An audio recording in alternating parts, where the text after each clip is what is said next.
Your business is a grain of sand on the beach. Take 50% of that beach away. Let's say you got a 100-yard beach. You take 50% of that away. You got a 50-yard beach. Well, your business is still completely non-existent compared to the overall market, right? And so I really want agents to understand that, sure, there's less transactions for the overall market, but that doesn't mean there's not room for you to go out and double, triple your business.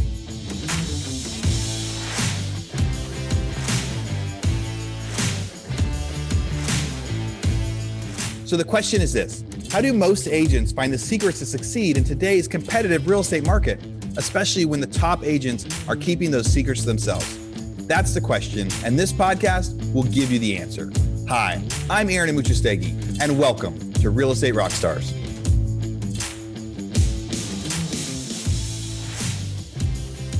Real Estate Rockstars, this is Aaron Amuchastegui. Hey, I think you guys are in for a treat. I think this is going to be a fun interview. This is a guy that's been on the show at least a couple times before I was the host when it was getting interviewed by Pat Hyben. And I was thinking about how I wanted to introduce him right now. And I just pulled up his Instagram. So the Ricky Carruth has 228,000 followers on Instagram, 20-year real estate agent, $1 billion in sales, been coaching agents, doing all sorts of stuff out there. And so the jack of many trades right now, and we're ready to have a fun conversation. How's it going, man? Good, man. Good to see you. Thanks for having me.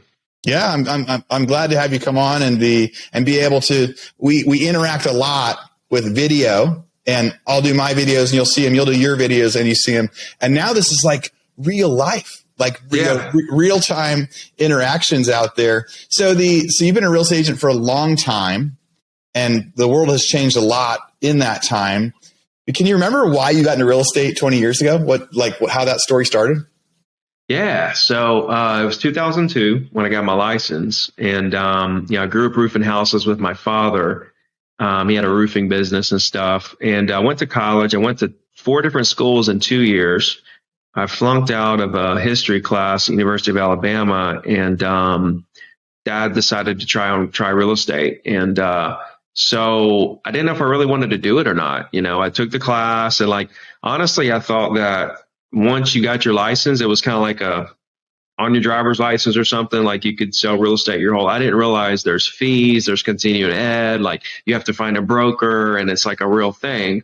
So when I learned all that in the class, I was like, oh man, I don't even know if I want to do this. I don't know what I signed up for here. But at the end of the day, I didn't want to roof houses forever. So yeah, it was kind of a combination, honestly. It was, I knew I didn't want to roof and, take over the roofing business for Dad. And I also I had a really huge desire to help other people. And so my thought was to get into helping first-time home buyers. That was kind of my first thought right off the gate. And I live in Gulf Shores, Alabama, which is right on the beach in Alabama. Like the Florida beach, the beaches expand and stretch across, come into Alabama for a good 40 miles.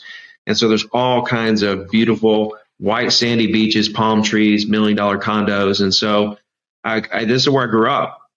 And so I got kind of caught up in selling condos, kind of lost sight of the first time home buyer thing.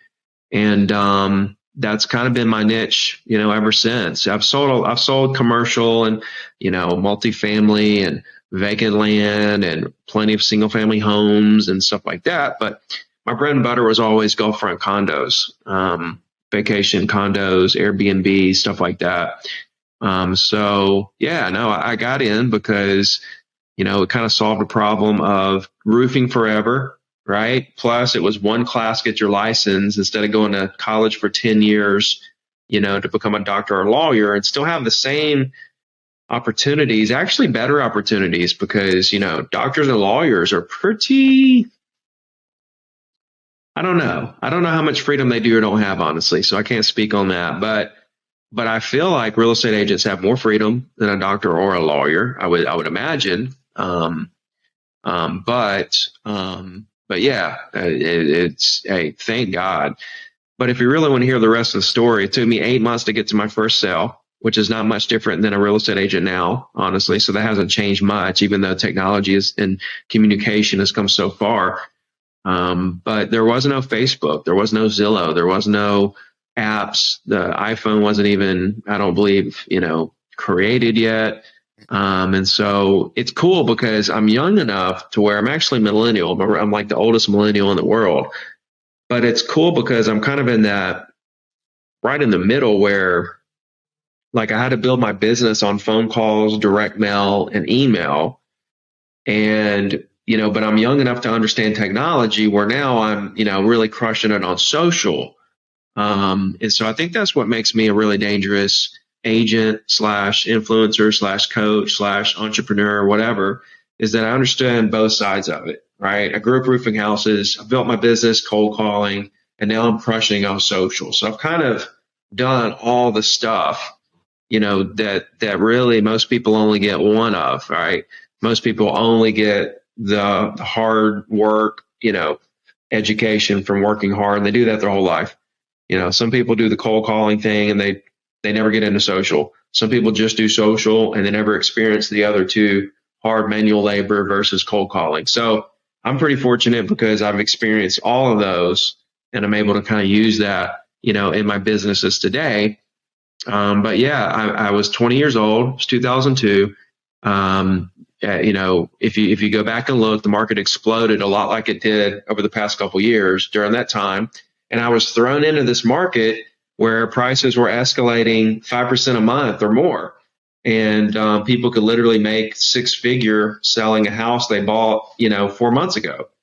And so that's the market I was thrown into, right? I was born into. And so I could make 10 phone calls, right, to somebody and say, who wants to make 100,000 or 200,000 a day? Somebody would take me up on that offer. I would list the property, sell it in 24 hours.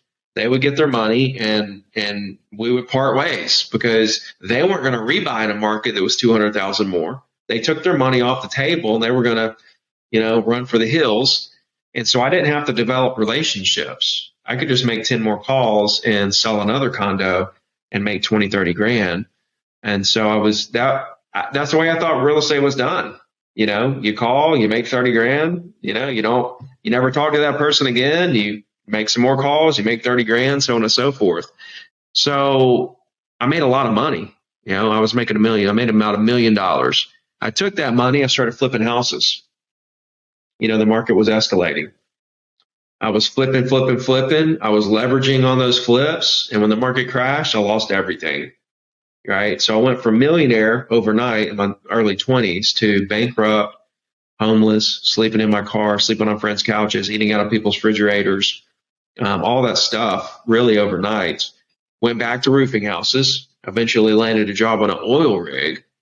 Did that for a year in 2007. In 2008, I got back in real estate. I was laid off from the oil rig and I was kind of forced back in real estate. What was cool is my buddy that showed me a lot of stuff in 2002 to learn how to find property owners and what to say and phone numbers and direct mail. He sold like 30 properties in 2006, 2006 when I was roofing houses, fixing to go on the oil rig. He sold 30 properties and I didn't sell anything between January 2005 and May of 2008. 0 properties. I was roofing and working on an oil rig. So I went to his house and I was like, hey, how'd you sell all these properties, man? And it was funny because back in the day, in 2002, he showed me phone calls, emails, and postcards. And so that night I went to his house. He's come over, have dinner. I'll show you everything I'm doing. We sat down and what did he tell me? Phone calls, postcards, and emails. Nothing had changed at all. He's just continuing to reach out, build relationships. And it hit me like a ton of bricks. I was like, shit, closings happen every single day, no matter what the market's doing. Yeah. Right. That was one of the big things I learned through the crash was that closings never stop. Closings are still happening. They may fluctuate here or there, but they're never going to go to zero.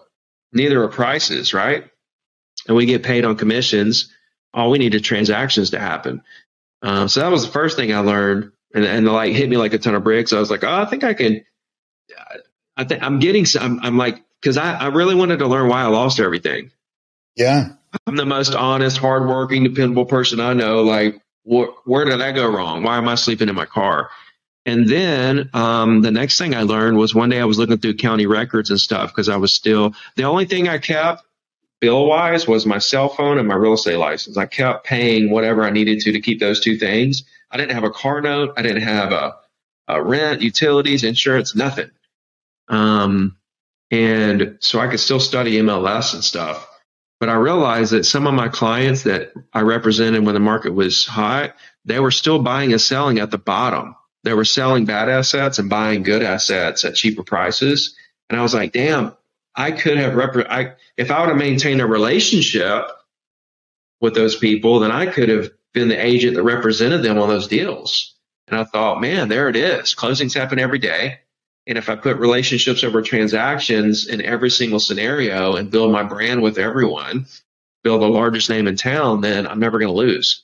Because when I lost everything, man, I was like, okay, when I figure this out, I'm going to figure it out in a way that I'm never going to lose everything ever again. Like I'm going to build something that's going to sustain any market swing or anything. So I got back in 2008. I made 80 grand and I was making 40 on the oil rig. So I was like, shit, I doubled last year's income. Yes. Boom, I'm not on an oil rig. I'm selling real estate and I'm making twice the money. This is incredible. The next year I made 100. And then 2010 hit. 2010 was the BP oil spill. So I'm right on the beach, right on the Fort Alabama line. So that was a mini recession for us where, real estate agents were leaving our area, going to Birmingham and Atlanta. Everybody thought it was going to be Black Seas. They were showing the films of the videos of the Alaskan, one with the oil washing up on the shore and, the sea lions and stuff. It's horrible. And none of that happened, by the way. We did have a few tar balls washed up, but it scared everybody and it made some sellers dump their properties at cheap prices and real estate agents leave. And I was like, okay, guys, in the office, I remember I was like, let's just stay calm, stay in touch with your people, right? See what you can do to help them through this. If they're looking to sell, if they want to dump, if they want to buy because they know there's going to be some deals, what do they want to do? Because when the market shifts, it's either property owners can only have three choices.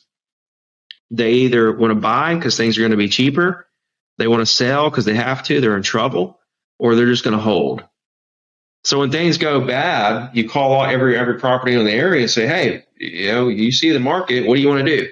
Are you buying? Do you want to buy because it's going to be cheaper? Are you looking for deals? You're going to sell because, you need to because of the market, or are you just going to ride this thing out and see where it goes? Either way it goes, do you have an agent you're going to work with? I'd love to help you with whatever it is you're trying to do when that time comes. I'd love to work with you, right?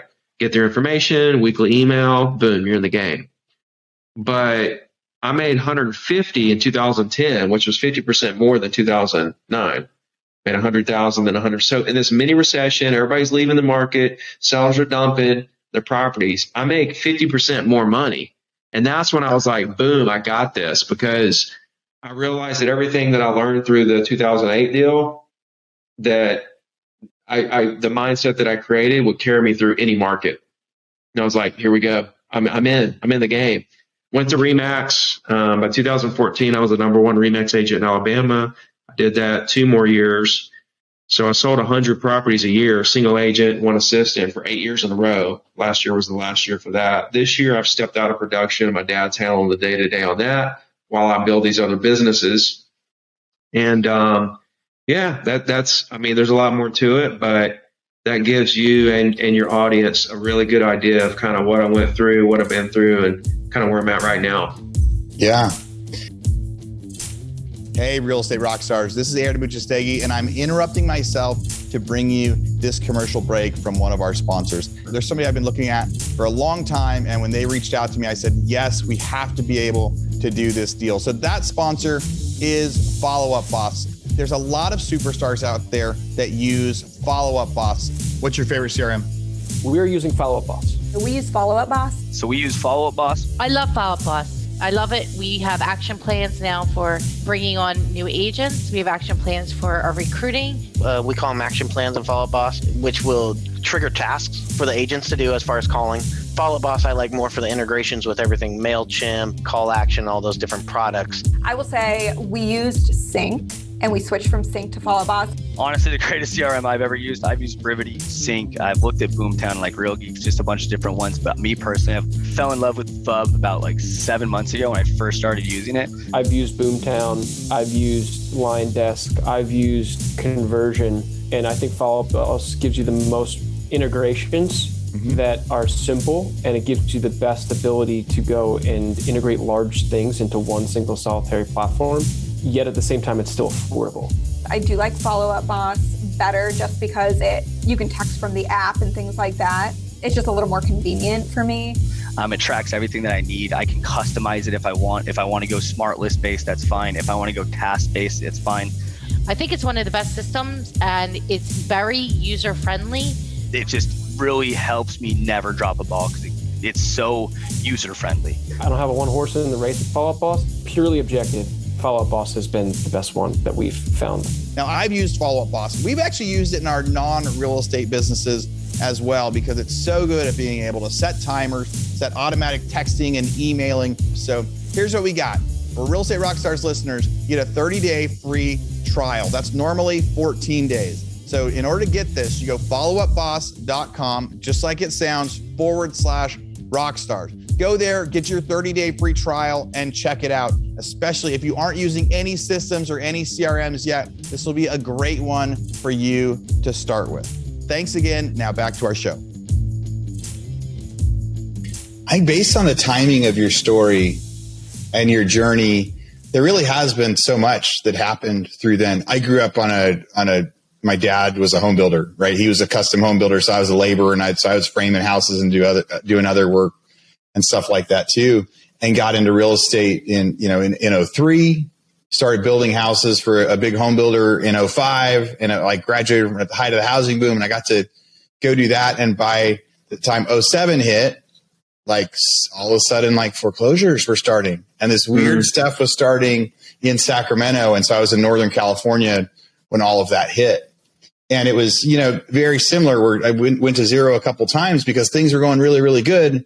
And all of a sudden it went to zero and the home builder got put out of business. That was when I first built my, foreclosure buying business in 09 and we opened a brokerage and my wife became my brokerage where we would buy them, fix them and sell them. And we got to, and during that time, it was really crazy because in these weird cycles that we're in right now, we're in a weird cycle and you're on social media and you're encouraging people the same thing that you've been saying during this. We're in this weird cycle where a shift happens. It's not necessarily business as usual, but in some cases it can be. It depends on the type of business, or maybe you've got to pivot a little bit. But just huge opportunities happen in times like these because in 08, my wife wasn't an agent, right? She wasn't an agent in Sacramento and there was another agent that had the highest amount of volume. And by end of 2010, she was an agent in her second year and she was the biggest agent in Sacramento County and doing the most transactions.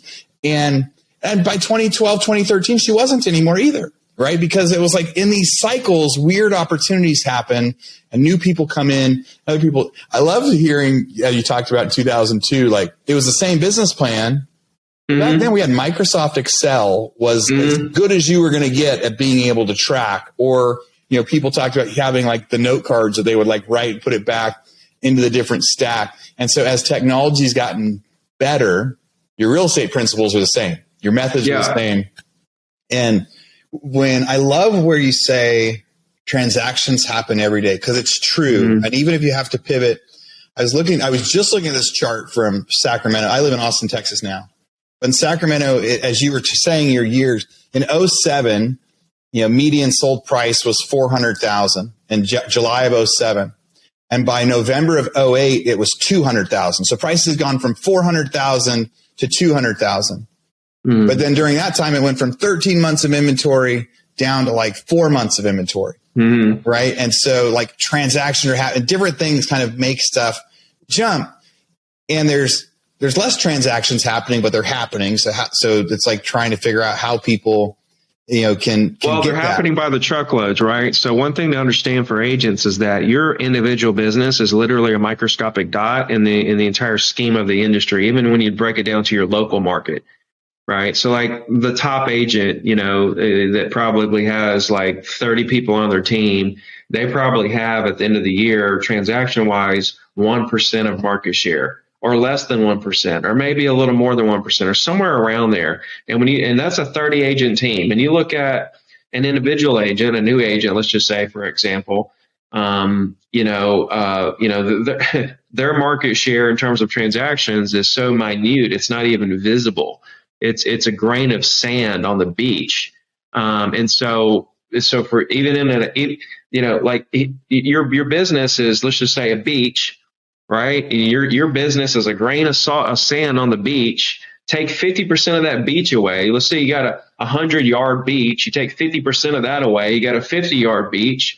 Well, your business is still completely non-existent compared to the overall market, right?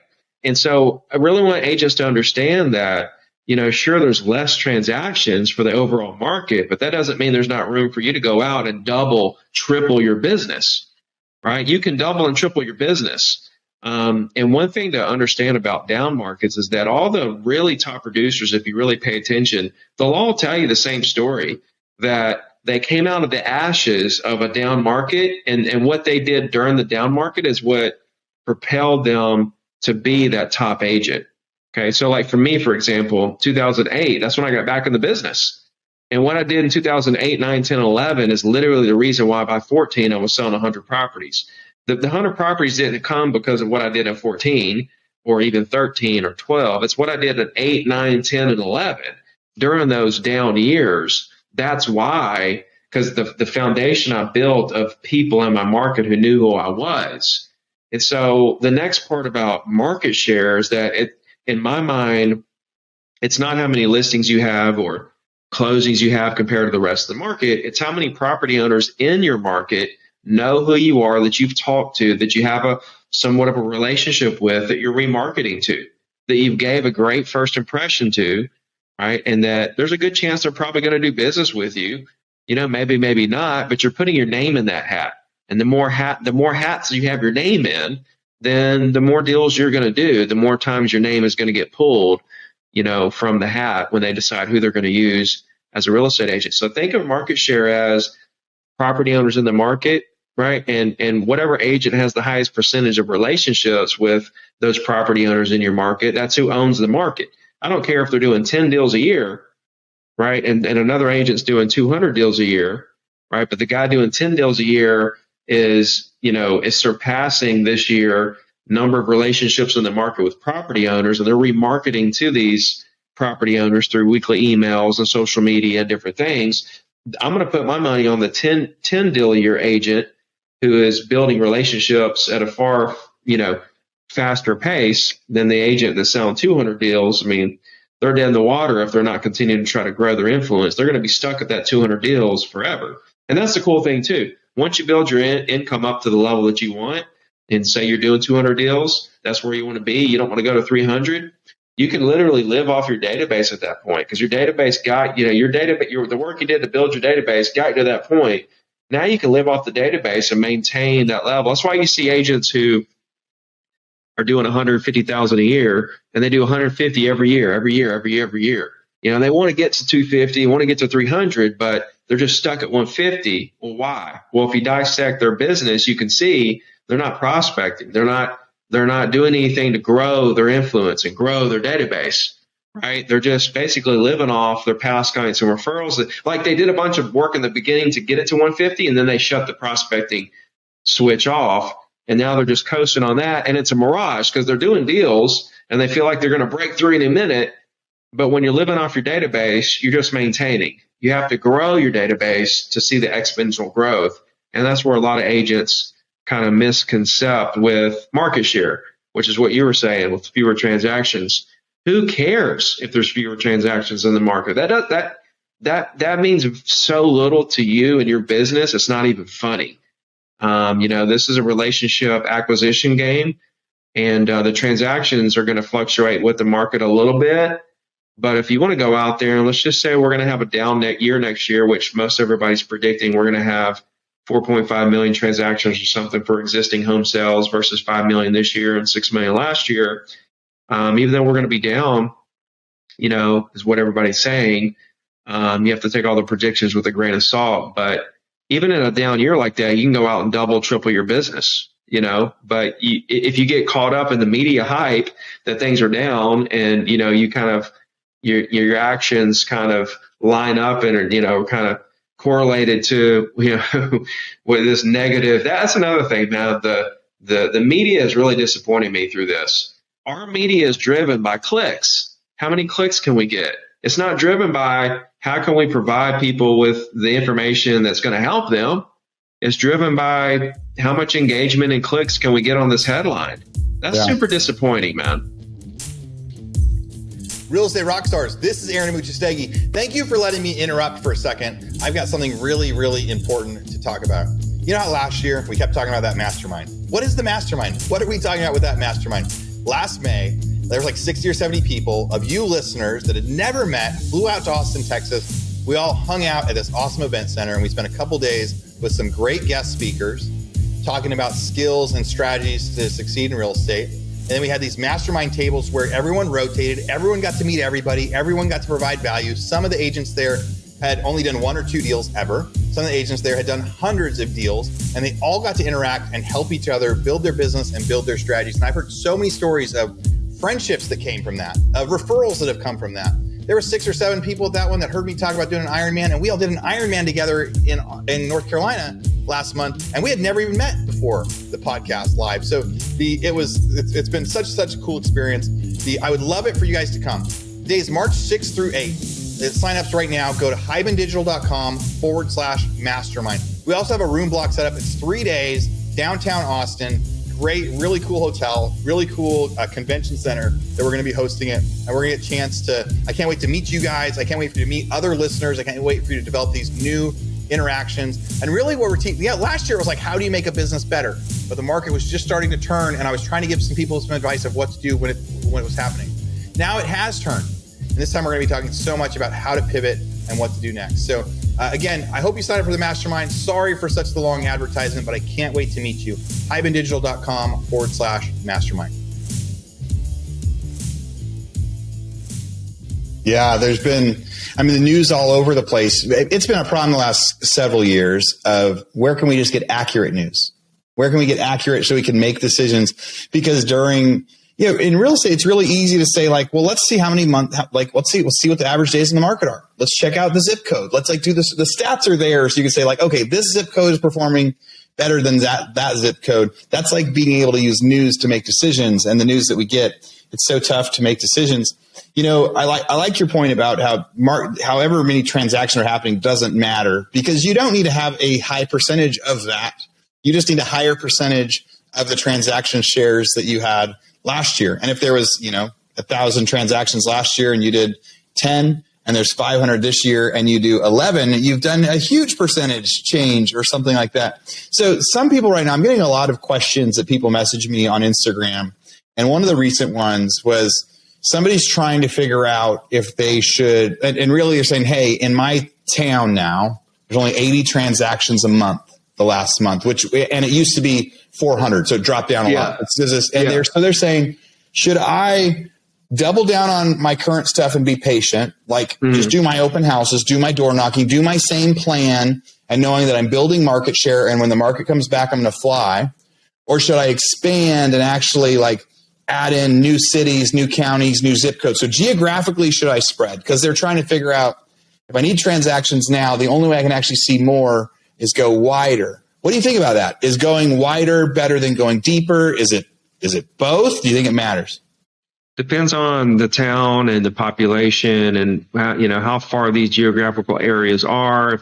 If the next geographical area that you're expanding to is 5 minutes away, and that's fine. If we're talking 45 minutes away, then that's a different story. You have to kind of evaluate that, because what you do is you're setting yourself up for driving time and efficiency, so for me, generally speaking, it's okay, call property owners. Well, which ones do we call?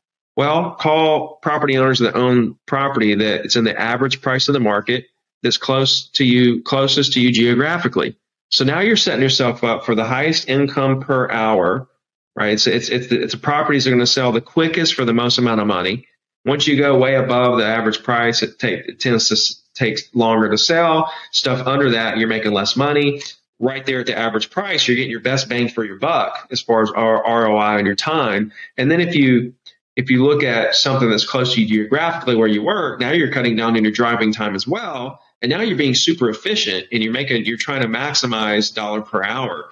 There's a lot of factors. I'd have to understand more about the market and this or that. But to answer your question, just generally speaking, we're going to double down on what's working. So what you want to do right now is pick out the 2 or 3 things that's working really well out of the 7 you're doing, and get rid of 4 of those things that aren't working that great, and spend 100% of your time on the 3 things that are really working well. And yes, you want to expand the market share. People know who you are and get ready to ride them, expand with the market. See, this is why those big top producers that, really made it when the market, had a downturn, is because they put this foundation in place, like as I did. They put this foundation in place, really grinded it out to make sure everybody knows who I am, what I do, and that I'm here to help. And then as the market re-expanded, which happens 110% of the time, your business explodes with the market expanding. And so that's what it is. You want to put whoever asks that has their head on straight with thinking about putting themselves in position to expand with the market. When you think about transactions today, that creates a lot of cloud, because now you're thinking short term, and that's a dangerous game to play. If he's maximized the amount of relationships he can create in his local market where he's at, then it might be a conversation to expand. But I doubt anyone has maximized the amount of relationships they can build right under their nose. So I would stay right where I'm at. If the price point is good and all that, I would double down on what I'm doing. I would build influence. I'm going to close a lot of deals by doing that as a byproduct, but I love what they said about get ready to expand with the market, because that is where the real top producers in each market, that's how they do it. They set themselves up for their business to expand with the market. Like right now is nothing like, dude, we're going to have positive appreciation this year, right? And I believe we're going to have positive appreciation next year, year over year, positive appreciation the year after. The worst prediction is down 2% next year. Everybody else is up. Fannie Mae, Mortgage Bankers Association, NAR, Realtor.com. You look at all of them; they're all calling, except for I think 1 or 2 that are saying we're going to have maybe a 1 or 2% decrease in price, appreciation year over year. That's crazy, considering how massive of a crash everybody's trying to make this thing seem, but we're not even going to lose any appreciation, any equity. We've lost 10 to 15% from June to now, but we're going to end up the year positive, and we've barely scratched the surface of losing the gains that we've gotten since March 2020, beginning of the pandemic. Like, this market's insanely good for everyone, right? Like next year, Realtors can go out there and triple their business. Straight up. Like, if you want it, go get it. If you just, want to sit around and complain, then that's cool too. You're the same ones that were complaining about no inventory and, too much competition on listings last year. For the investors, rents are sky high. They're not coming down anytime soon. If they do come down, it's going to be a tad. And now you're seeing some pretty decent deals. I think the big play next year, honestly, is big commercial multifamily that are sitting on these adjustable rate mortgages that are running up against these higher rates. I think that's where the actual play is going to be over the next 6, 12, 18, 24, 36 months. I'm gearing up for that, by the way. But for buyers are buying houses to live in them. They're not buying them to flip them. And they're buying them to keep, to live in, to enjoy. We know we're going to be pretty flat next year. Up, we're going to be up, and up. Like, prices are going up over the next 5, 10 years. You're in good shape. And sellers are still getting amazing prices, dude. 52% of listings right now are going at or above listing price, still 52% at or above listing price for the properties that are selling. There's a lot of sellers that are out there at overpriced because they're still dreaming, but that's even coming to a head, right? So it's just a really cool market. And I just wish that agents and even buyers and sellers could see it for what it is, and not be so scared and so skittish about the situation because, fundamentally, this is, what the banks did regulation wise after 2008 is a big reason why we're in such good shape right now. Yeah. It'll be really interesting to see the year over year stats because we've seen big corrections, big decreases in Texas since April, May to now. But, probably May was probably our peak prices. Our prices are down a lot from then, but it's important to look at year over year because they probably still are up over December last year. And being able to see over the next year what will balance out with some of that as buyers come back in the market. What was it like during March and April of 2020 where you're at? Because because it sounds like early on in your career, you realize you quit real estate to go do roofing and then you're like, I shouldn't have quit. That's the same conversation I had with my brother. Where recently we were doing so good in 2012, he decided to. We were flipping houses, doing good. And then it was like, man, this isn't working. Let's go do something else. And he said, man, if I would have just stayed doing that and dug in, the people that stayed, it turned out great. So you've gone through this. And now, so when COVID hit, was it the same? Was it more extreme? Was it less? I know every state and city was different like it is today too, but March and April, did you have that same mindset? Yeah, no, when this hit, I adopted all these philosophies when I lost everything in 2008 and came back and realized I went through the oil spill. I was done with worrying about crashes and stuff. When the pandemic hit, I was like, here we go. This is another thing. So, we were down pretty much like the rest of the country, down about 20% transaction wise during that month and a half that we were completely shut down. We had about 20% of people. We had 80% of the same amount of people write contracts and go under contract on stuff. That was the most amazing thing, wasn't it? During the complete shutdown, okay, we still had 80% of the same amount of closings. So we had about 20% back out of contracts, but 80% still closed. And then we had 80% of the same amount of people from that same period the year before actually write contracts and negotiate and ratify deals.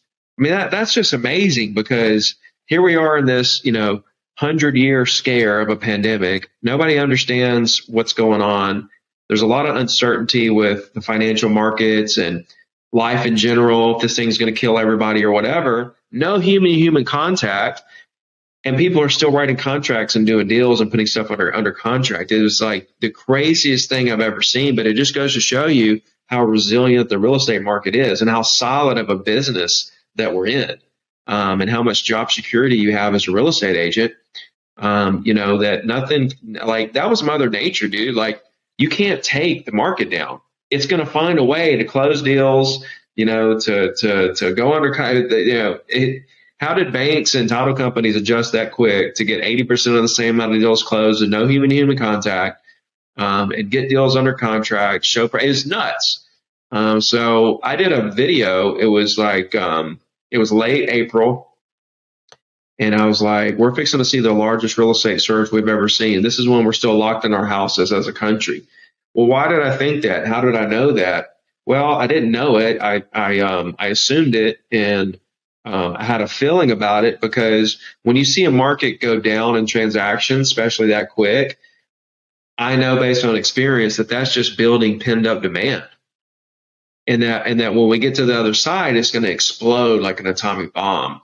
Now, did I understand the dynamics between printing money and stimulus and everything else that happened that actually created, the actual amazing, surge that we saw? No, I didn't realize that was going to happen at the time. But just the fundamentals of the real estate market, I knew that we were going to see a surge of real estate deals. And so I was excited. I think I closed 2 or 3 during that shutdown.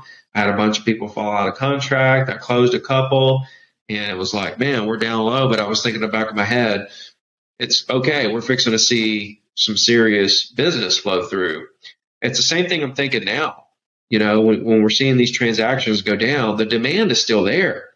People still want houses. They just kind of got knocked off of being able to because of interest rates and the combination of high prices and high rates.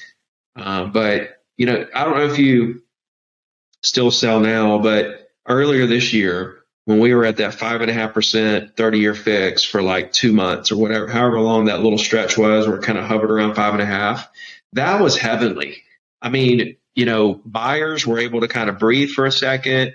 Sellers were still getting amazing prices. We were still selling things. I mean, that we weren't getting 30 offers in an hour. We were getting 2 offers in a week. Things were great. That was an amazing little moment right there. It's like, man, if it could stay right here, this would be heaven on earth for the whole market. Buyers, sellers, agents, investors, everybody. And that's where we're headed now. Next year, at some point, we're going to hit 5.5-ish. I assume. I'm assuming that. I don't know anything, but I would think that we're going to hit somewhere in there. It's going to come back down. If not next year, the year after, it's going to come back down. And when it hits in that 5 range, under 6, we're in the low 6s now. We're going to be at a lower price point when we do hit that than we were several months ago when we were at that 5.5% interest rate. So we're going to get into this market where we're going to be in this. This is what I'm hoping. This is what I'm dreaming of right here. Okay, Aaron, that we get into a market where we're at this 5.5%, 30-year fixed, and prices are lower than they were last time we saw 5.5% 30-year fixed, and it's going to be even more heavenly than it was, then. But yeah, no, man. When the pandemic hit, I just got my head on straight and just kind of looked at the situation like, okay, things are fixing to really bust open, But yeah, I don't know. I had like 13 deals. I had like 10 of them, drop the contract, and so it wasn't the most fun, I can tell you, but you just have to stay calm. Too many people freak out.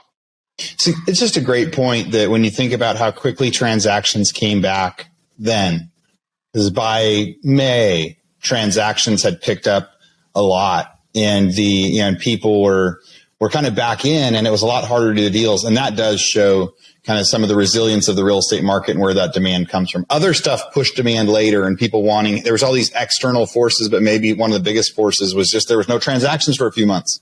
So that pent up demand starts building up even more. You started with talking about how, real estate, I think real estate and people getting licensed and real estate agents, it's like one of the best businesses in the world to start for somebody, because the barrier to entry is like taking that test. And there are some of the expenses. I know some people that they should have memberships at like 8 MLSs and they only have 1 because they want to save some money or they're trying to figure out, what to do.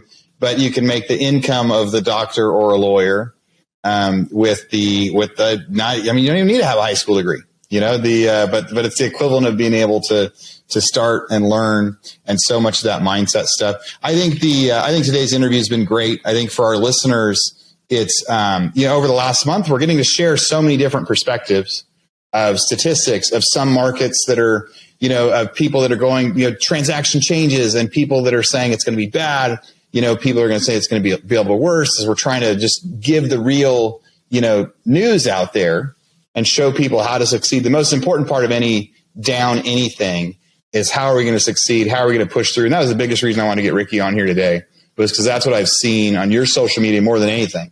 So I can tell you, I did my weekly email that I do every Wednesday since 2007 to my real estate clients. And so I once a month or two, I'll really, deep dive into the data of my MLS. Mm-hmm. So right now we are up over 100,000 average price wise year over year. And that's not just December to this December. This is all year last year and then all year this year. Condos are up from the average price of 508 to 616, and houses are up from 647 to 706. Transactions on condos are down 18%, but only down 3% on single family homes. That's my local market here, Gulf Shores, Orange Beach. So, I mean, you look at the 3% down on single family homes and you think, okay, prices are up from 650 to 706. Prices on condos, the average price is up 100,000 from last year. It's just like, man, guys, this is just like an incredible. And what everybody needs to do is go into their MLS. I urge everyone to go to their MLS and instead of complaining and crying and worrying, go there and look at how many closings are happening every single day. And multiply that times 2, because that's 2 opportunities to represent a buyer or a seller on every deal, and realize there's that many opportunities in your market every single day of people that are actually executing deals, not to mention the ones that are just looking around or make an offer and don't go under contract or back out of the deal. These are people that actually closed the deal. And this is business that is happening right in your market. I think too many agents don't really pay attention to MLS and what's really happening.